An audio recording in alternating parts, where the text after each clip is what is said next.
तो स्टार्ट करने से पहले बोलना चाहूँगा कि जो चैनल पे नए प्लीज़ चैनल को सब्सक्राइब कर लीजिए। और एपिसोड की स्टार्टिंग में हम लोग देखते हैं कि सातोरू कायो को अपने बर्थडे पार्टी का इनविटेशन कार्ड देता है और बोलता है तुम्हें ज़रूर आना होगा, मैं तुम्हारा वेट करूँगा। तो कायो बोलते हैं कि तुम काफ़ी ज़्यादा स्टूपिड हो, लेकिन तुमसे बात करना काफ़ी ज़्यादा आसान है। और ये बोल के वो जाने वाली होती है, तभी सातोरू अपने मन में सोचता है कि मैं तुमसे झूठ नहीं बोलना चाहता था, इसलिए मैंने सब कुछ सच सच बोला। और हम लोग होते हैं ये बात वो जोर से बोल देता है, तो सातोरू अपने आप पे गुस्सा आता है कि मैं हर बात जो सोचता हूँ वो बोल क्यों देता हूँ। और कायो ये सुनकर वहाँ से निकल जाती है। तो उसके जाने के बाद सातोरू सोचता है कि ये पार्क की वो जगह है जहाँ पे मैंने लास्ट बार कायो को देखा था, जिसके बाद उसकी किडनैपिंग हुई थी। और वो सोचने लगता है कि मुझे इतना तो पता है कि उसकी किडनैपिंग मार्च के अंदर हुई थी, लेकिन मुझे वो एग्जैक्ट डेट नहीं पता। अगर मुझे एग्जैक्ट डेट पता हो जाए तो शायद मैं कायो की किडनैपिंग को रोक सकता हूँ। फिर वो याद करने लगता है कि उस क्राइम मैगजीन के अंदर 3 बच्चों का किडनैपिंग हुई थी। उसके अंदर से 2 तो 11 साल के थे, लेकिन कायो सिर्फ अकेली 10 साल की थी।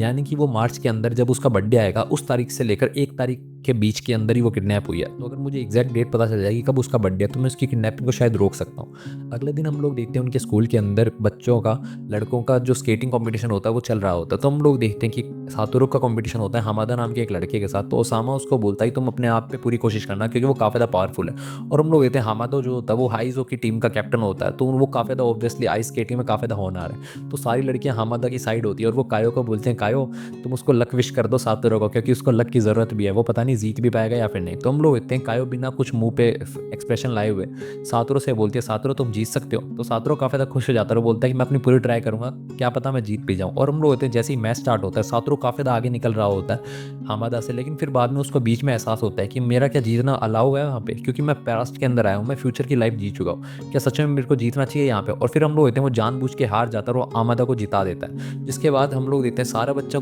केन्या को पता चल जाता है कि सातोरू जानबूझ के आ रहा है, लेकिन उसके बाकी दोस्त काफ़ी ज़्यादा खुश होते हैं कि सातोरू आखिरी दम तक हामादा से लड़ता रहा। तो हम लोग होते हैं हामादा को भी पता चल जाता है कि सातोरू जानबूझ के हारा है, और वो सातोरू की कॉलर पकड़ता है कि मुझे तुम जैसे लोग बिल्कुल भी पसंद नहीं है। तभी सातोरू को याद आता है कि 18 साल पहले भी उसने ऐसा ही कुछ किया था। उसके बाद हम लोग होते हैं उन लोगों की छुट्टी हो जाती है, तो सातोरू कायो के साथ घर जा रहा होता है और वो बोलता है कि मुझे माफ़ कर दो, मैं उससे जीत नहीं पाया क्योंकि वो काफ़ी ज़्यादा होनहार था। तो कायो उसको बोलती है मुझे याद है कि तुमने मुझसे बोला था तुम मुझसे कभी झूठ नहीं बोलोगे। तो सातोरू बोलता मुझे माफ़ कर दो, दरअसल मुझे लगा था कि हामादा से जीत के मेरा कोई फ़ायदा नहीं है, इसलिए मैंने उसको जीतने दिया। तो कायो बोलते हैं कोई फ़र्क नहीं पड़ता, हम दोनों ही फेक है, हम दोनों ही झूठे हैं। और ये बोल कर कायो वहाँ से निकल जाती है। तो हीरो उसको बोलता है क्यों ना हम लोग साथ में चलें। तो सातोरू बोलता है नहीं मुझे कुछ काम है तुम जाओ। और हम लोग इतने वो उनके क्लासरूम के ऑफिस टीचर के ऑफिस के अंदर आ जाता है, वहाँ पे कुछ चेक करने लगता है। तभी उनका क्लासरूम टीचर यानी कि योशिरो वहाँ पे आता है और बोलता है क्या कर रहे हो तुम सातोरू यहाँ पे। तो सातोरू कुछ भी बोल नहीं पाता। तो योशिरो बोलता है अच्छा तो तुम यहाँ पे कायो के बारे में कुछ जानकारी लेने के लिए आए होगे। तो सातोरू उसको बोलता है दरअसल मुझे उसकी बर्थ डेट पता करनी है। तो योशिरो बोलता है वो तो तुम्हारी अच्छी दोस्त है ना, उससे क्यों नहीं पूछ लेते।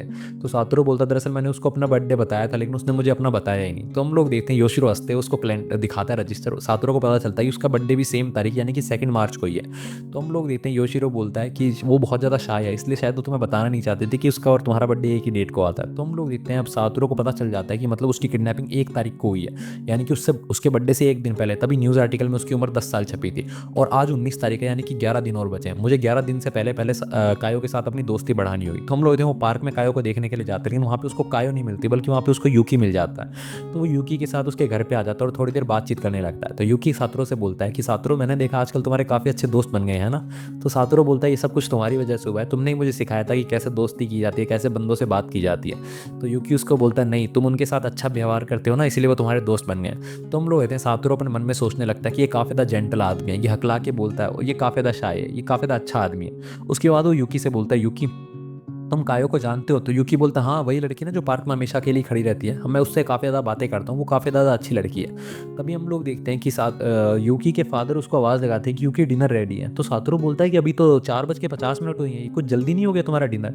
तो यूकी बोलता है दरअसल हम लोगों को सुबह दुकान खोलनी होती है, मैं अपने फादर के साथ सुबह काम पे चला जाता हूँ, तो इस चक्कर में हम लोग शाम को जल्दी सो जाते हैं और उसके बाद हम दोपहर तक काम करते हैं। उसके बाद मैं फ्री रहता हूँ और हम लोग रात को जल्दी डिनर करके सो जाते हैं। तो सातोरू बोलता है अच्छा इसीलिए जब भी मैं बचपन में यूकी को देखता था वो मुझे खाली दिखता था दोपहर में, तो मुझे हमेशा लगा था कि वो अनएम्प्लॉयड है। तभी हम लोग इतने सातोरू को अचानक से यूकी के रूम के अंदर बच्चियों की पॉर्न वाली मानवास दिखती है। तो सातोरू उनको इग्नोर मार देता है और यूकी को काफ़ी ज़्यादा शर्म आती है। यूकी बोलता है दरअसल मुझे माफ़ कर दो ये मेरे दोस्त की हैं। तो सातोरू उसको इग्नोर मारते हुए वहाँ से जाने लगता है। तो यूकी सातोरू को बोलता है सातोरू तुम काफ़ी ज़्यादा मैच्योर हो चुके हो। उसके बाद सातोरू को याद आता है कि यूकी गिरफ्तार किया गया था उन 2 किडनैपिंग और मर्डर के जुर्म में। यूकी हमेशा आखिरी दम तक यही बोलता रहा कि वो इनोसेंट है, लेकिन किसी ने उसकी बात नहीं मानी क्योंकि सारे सबूत उसके खिलाफ थे।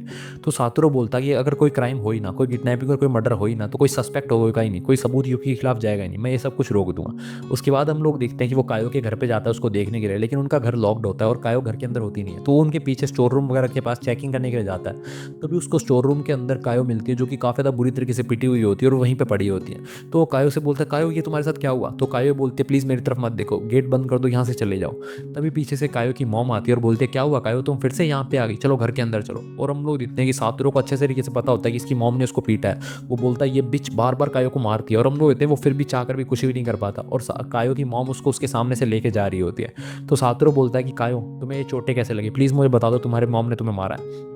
तभी कायो बोलती है कि नहीं, मैं गिर गई थी। और हम लोग देखते हैं कि सातोरू चौंक जाता है कि कायो उसके सामने झूठ क्यों बोल रही है, और उसको समझ में नहीं आ रहा होता कि उसको इस सिचुएशन में क्या करना चाहिए जब कायो की ज़िंदगी इतनी ज़्यादा हार्ड है। उसके बाद हम लोग देखते हैं कि कायो की मॉम उसको अंदर ले जाकर उसका मुंह डुबोती है बर्फ़ वाले पानी में, ताकि उसके मुंह पे जो स्वेलिंग हो रखी है वो ठीक हो जाए, ताकि मंडे को जब वो स्कूल जाए तो किसी भी स्कूल वाले को उसके ऊपर शक ना हो और उसकी मॉम के खिलाफ कोई केस ना कर पाए। तो उसकी मॉम का बॉयफ्रेंड कहता है कि थोड़ी बर्फ़ बचा लेना, हम लोगों को शराब के साथ ही पीनी है। और हम लोग देखते हैं मंडे को सारे बच्चे आ जाते हैं, लेकिन कायो आज भी लेट होती है। और उसके बाद जब कायो फाइनली आती है तो सातोरू की नज़र पड़ती है उसकी गर्दन के पीछे वो लगी हुई चोट के ऊपर, जो कि अभी भी ताज़ी होती है। तो सातोरू और कायो की बाद में ड्यूटी होती है लंच के पैसे इकट्ठे करने की, तो वो लोग दोनों लंच के पैसे इकट्ठे करते हैं। उसके बाद सातोरू अपने टीचर योशिरो के पास जाता है और उनको बताता है कि मुझे पता है कि कायो हमेशा मंडे को लेट क्यों आती है। तो उसका टीचर बोलता है, तुम्हें पता है, बताओ क्यों आती है?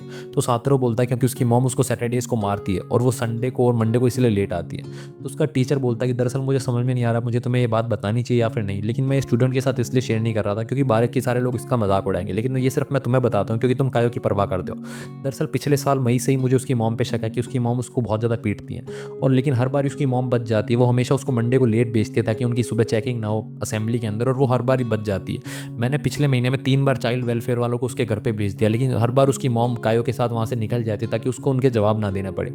एक बार बस हम लोगों को चाइल्ड वेलफेयर वालों को ये कन्फर्म कराना है कि कायो को उसकी मॉम पीटती है, उसके बाद वो लोग उसको कायो की मॉम के पास से ले जाएंगे और फिर कायो की मॉम उसको परेशान नहीं कर पाएगी। लेकिन सातोरू तुम्हें पता है, अगर एक बार कायो को वो लोग यहाँ से ले गए तो कायो दोबारा हमारी क्लास में नहीं आ पाएगी, क्या तुम्हें इससे कोई फ़र्क नहीं पड़ता?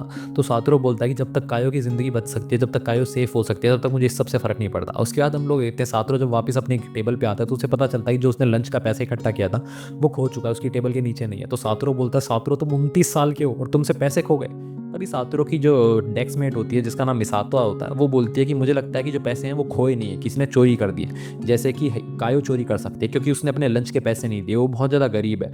तो मुझे लगता है कि उसके जैसे गरीब लोग ही पैसे चुराने की हिम्मत करेंगे, तो क्यों ना हम लोग सबके बैग चेक कर लें। एक बार अगर हम लोग बैग चेक करेंगे तो हम लोगों को पता चल जाएगा कि किसने चोरी किया। तो सातोरू काफ़ी ज़्यादा गुस्सा आ रहा होता है मिसातो की बातों के ऊपर, क्योंकि उसको पता होता है कि दरअसल ये सब कुछ मिसातो नहीं किया, और हम लोग देखते हैं कायो के बैग में वो पैसे भी निकल जाते हैं। तो मिसातो बोलते हैं, देखा कायो नहीं चोर है, कायो ने ये सब कुछ किया। तो हम लोग देखते हैं सातोरू जोर से डेस्क के ऊपर पंच मारता है और बोलता है, तुम झूठ बोल रही हो, कायो चाहे गरीब हो चाहे वो भूखी मर रही हो, लेकिन तुम्हें इस सबसे क्या मतलब? मुझे इतना पक्का विश्वास है कि वो कभी पैसे चोरी नहीं करेगी। तभी केन्या बोलता है कि हाँ, कायो ने ही तो पैसे इकट्ठे किए थे, अगर उसको चोरी करनी होती तो वो आराम से कभी भी कर सकती थी, उसको सातोरू की डेस्क के नीचे रखने की जरूरत ही नहीं थी। उसके बाद हम लोग देखते हैं कि कायो और सातोरू की क्लीनिंग ड्यूटी होती है, तो वो लोग डस्टबिन वगैरह लेके जा रहे होते हैं। तो कायो बोलते हैं, थैंक यू सातोरू, तुमने मेरी साइड ली आज क्लास के अंदर।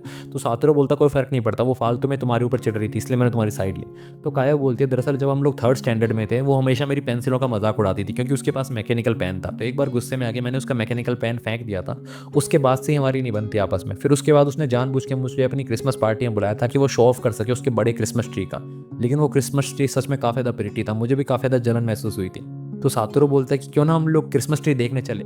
तो कायो हंसते हुए बोलते हैं कि तुम स्टूपिड हो क्या, आज फरवरी है और फरवरी के अंदर कौन सा क्रिसमस ट्री होता है। तो सातोरू उसको अपने ग्लव्स देता है और बोलता है कि ये कॉटन के ग्लव्स हैं, लेकिन हम लोग हिल के ऊपर जा रहे थे तो तुम्हें ठंड लगेगी, तो तुम मेरे ग्लव्स पहन लो। और ये ग्लव्स लेकर वो उसके साथ हिल पर चला जाता है और वो बोलता है, तुम्हें पता है यहाँ पे कभी कभार लाल रंग की लोमड़ी भी आती है। और हम लोग होते हैं फाइनली वो लाल फॉक्सेस आती है और उनके चारों तरफ घूमने लग जाती है गोले में।